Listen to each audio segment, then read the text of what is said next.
sholli wa sallim ala sayyidina Muhammadin wa ala alihi wa ashabihi ajma'in, amma ba'du. Para shaimin jamaah salat zuhur yang dirahmati oleh Allah Subhanahu wa taala. Alhamdulillah, pada siang hari ini kita puasa yang berapa ini? Ketiga. Puasa yang ketiga ini mudah-mudahan ibadah kita selalu diterima oleh Allah Subhanahu wa taala. Amin amin Allahumma amin. Yang ingin saya sampaikan pada kultum singkat ini adalah ada 3 amal. 3 amal ini malaikat tidak ikut mencatat pahalanya. Pahalanya yang mencatat langsung adalah Allah Subhanahu wa taala. Artinya kalau ibadah tidak dicatat malaikat itu ibadah yang hebat. Jadi ada suatu pembagian, Bang. Ada pembagian sembako, terus langsung orang kaya itu ada seseorang itu baginya jangan bagi si ini, jangan dibagi sama mereka, khusus saya nanti yang langsung ngasih. Seakan-akan seperti itu. 3 ibadah ini Allah langsung yang membalasnya, gak dicatat oleh malaikat. Yang pertama apa ibadah itu? Yang pertama adalah al-afu, memaafkan. Memaafkan kesalahan orang lain, memaafkan orang yang pernah berbuat zalim kepada kita. Memaafkan, kan berat, Pak. Memaafkan itu berat. Bahkan ada orang gara-gara omongan saja, bahkan bukan dengan orang lain, dengan besannya, marahnya sampai 7 turunan, sampai mertuanya sama mertuanya marah, gak selesaikan. Nah, sifat memaafkan itu adalah pahalanya langsung di hadapan Allah Subhanahu wa ta'ala. Faman afa wa aslaha fa ajruhu 'ala Allah. Barang siapa menjadi orang yang pemaaf dan lapang dada, fa ajruhu 'ala Allah, maka pahalanya langsung Allah yang membalasnya.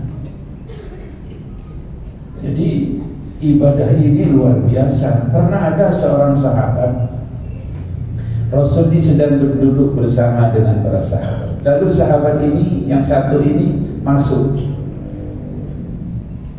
Ketika masuk, kata Nabi, ini calon penghuni surga. Besok lagi sahabat duduk di masjid begini, masuk lagi itu sahabat yang tadi disebut oleh Nabi, disebut calon penghuni surga. Tuh masuk lagi penghuni surga sampai 3 kali. Ini sahabat-sahabat lainnya yang heran.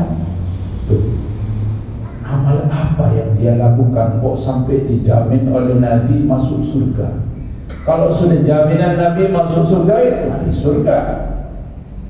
Lalu ada seorang sahabat yang penasaran, pura-pura nginep di rumahnya yang dijamin surga ini oleh Nabi. Saya ada masalah dengan keluarga saya, mau nginep di rumah sampean, numpang 3 hari. Oh silakan, nginep 3 hari. Dalam rangka apa? Ngintip ibadah apa yang dia lakukan. Ketika di rumahnya 3 hari itu nggak ada yang istimewa ibadahnya. Puasa siang nggak puasa, malam nggak tahajud, cuman sholat fardu saja. Dapat 3 hari pamit. Ini yang ngintip ini. Akhirnya bertanya, pas salaman terakhir bertanya, amal apa yang Anda lakukan sehingga engkau dijamin oleh Nabi masuk surga? Apa jawabnya? Ya seperti yang saya lihat. Pagi-pagi siang saya nggak puasa, malam nggak tahajud. Cuman ada mungkin itu sampai dijamin saya masuk surga ya Rasul. Saya itu setiap mau tidur selalu mohon kepada Allah Subhanahu wa taala.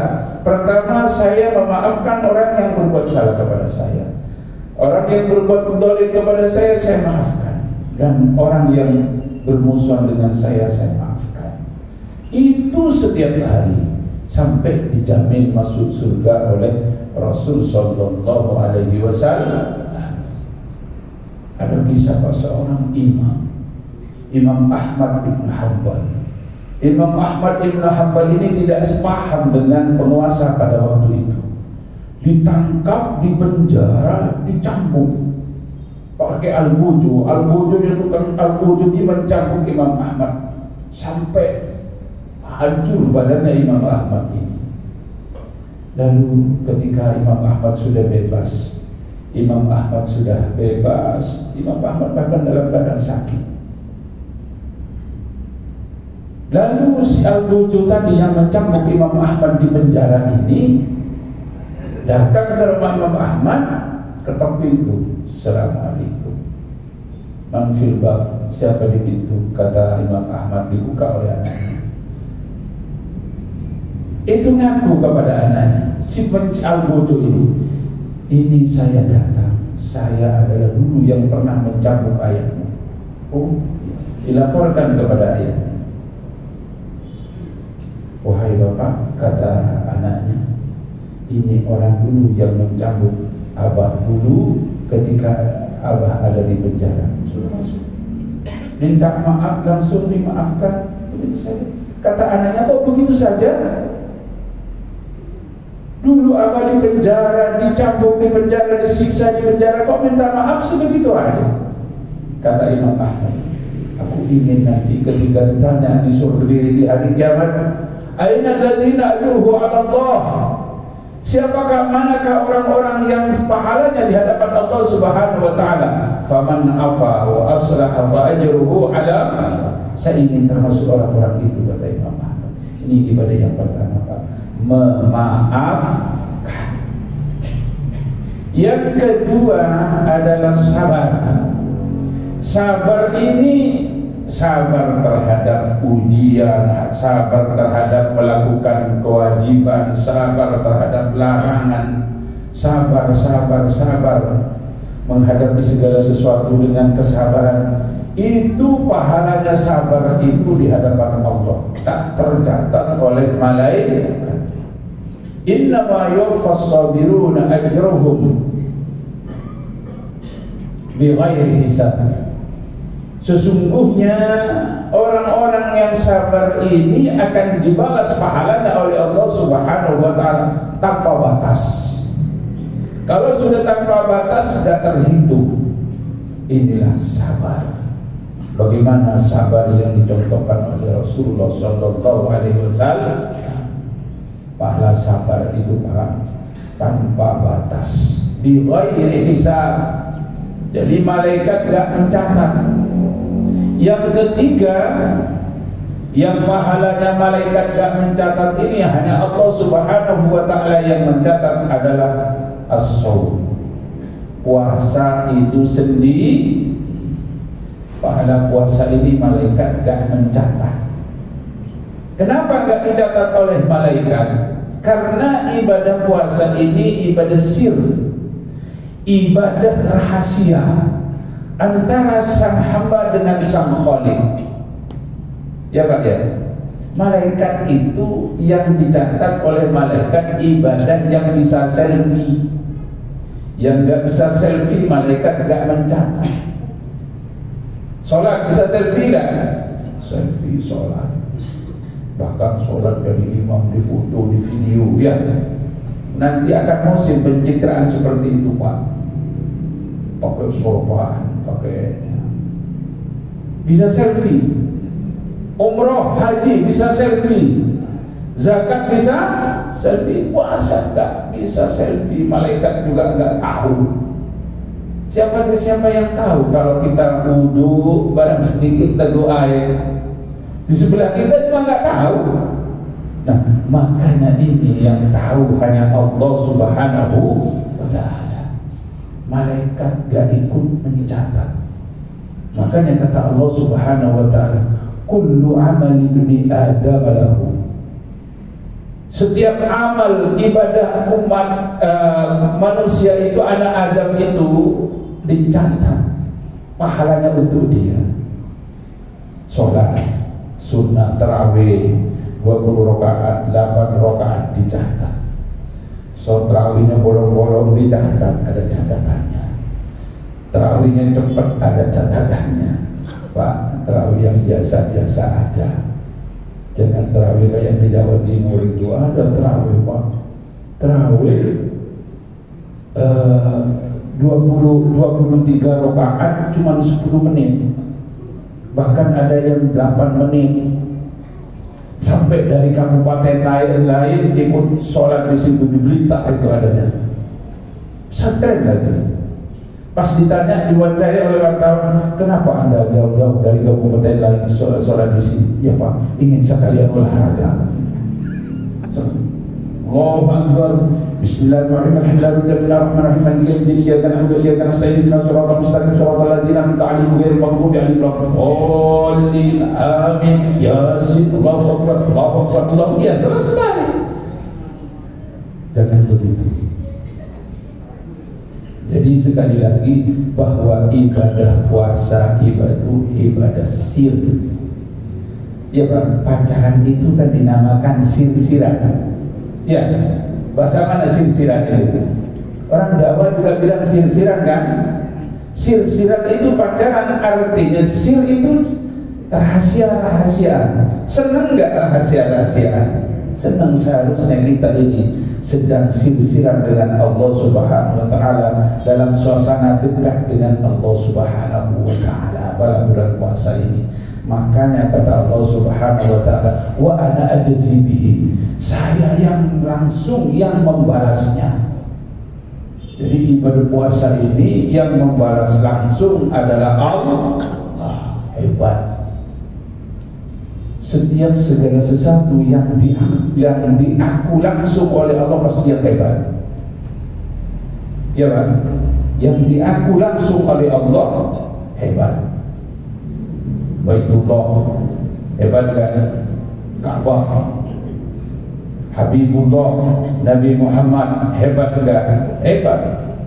Oleh karena itu hamba Allah Subhanahu wa Ta'ala sedang dekat hari ini dengan Allah Subhanahu wa Ta'ala adalah kita dalam keadaan rahasia dengan Allah, adalah ketika kita sedang berpuasa. Makanya di akhir puasa itu ada detik-detik istijabah yang doa tidak akan ditolak oleh Allah Subhanahu wa Ta'ala. Kapan? Orang yang sedang berpuasa itu doanya tidak tertolak saat kita mau berbuka puasa. Ketika kita Allahumma lakas sujud wa bika amantu ala rizqika afdal rahmatika ya arhamar rahimin. Di situ dalam hati kita minta apa yang kita minta, karena saat itu saat istijabah.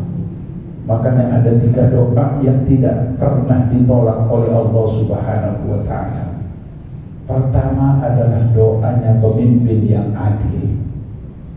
Ada Pak RT adil di sini. Pak RT kalau adil doanya mustajab. Hati-hati dengan doanya Pak RT yang adil. Ada RW adil, mustajab doanya. Ada yang punya istri 2, adil, mustajab doanya. Tapi kalau punya istri 2 gak adil, yang muda 6 hari, yang tua 2 hari, miring jalan dengan di akhirat, sengklek. Jadi karena kita di semua, tiap kita ini pemimpin yang doanya mustajab, itu pemimpin adil. Yang kedua, doa mustajab orang yang sedang mau berbuka puasa. Ketika berbuka itu doanya tak ada aling-aling, hijab dengan Allah Subhanahu wa Ta'ala. Yang ketiga adalah doanya orang yang didolimi. Hati-hati Pak berbuat dolim. Kalau orang didolimi itu berdoa, apapun orangnya, agama apapun orangnya, non muslim sekalipun, kalau berdoa dia didolimi berdoa, tak ditolak oleh Allah Subhanahu wa ta'ala. Hati-hati, kuli gak dibayar, dizolimi, keinginannya sudah tertumpah tapi tak terbayar, berdoa kepada Allah. Rumah selesai, kuli gak dibayar, tepok kuli. Mudah-mudahan rumah ini gak berkah. Ya, sebentar lagi disita oleh Tuhan. Kenapa? Doanya orang yang terzalimi. Hati-hati. Jadi saya ulangi lagi bahwa ada 3 ibadah yang tidak dicatat pahalanya oleh malaikat, yang dicatat langsung oleh Allah Subhanahu wa ta'ala. Yang pertama, memaafkan. Yang kedua, sabar. Yang ketiga itu adalah puasa. Itu adalah Allah Subhanahu wa ta'ala langsung yang memberikan manfaat. Mudah-mudahan puasa kita menjadi puasa yang menyebabkan dosa-dosa kita diampuni oleh Allah Subhanahu wa ta'ala. Mudah-mudahan kita bisa melaksanakan ibadah puasa ini sampai akhir Ramadan, dan di akhir Ramadan kita keluar menjadi orang-orang yang suci dari dosa kita kepada Allah Subhanahu wa ta'ala. Inilah yang saya sampaikan, kurang lebihnya mohon maaf. Wabillahi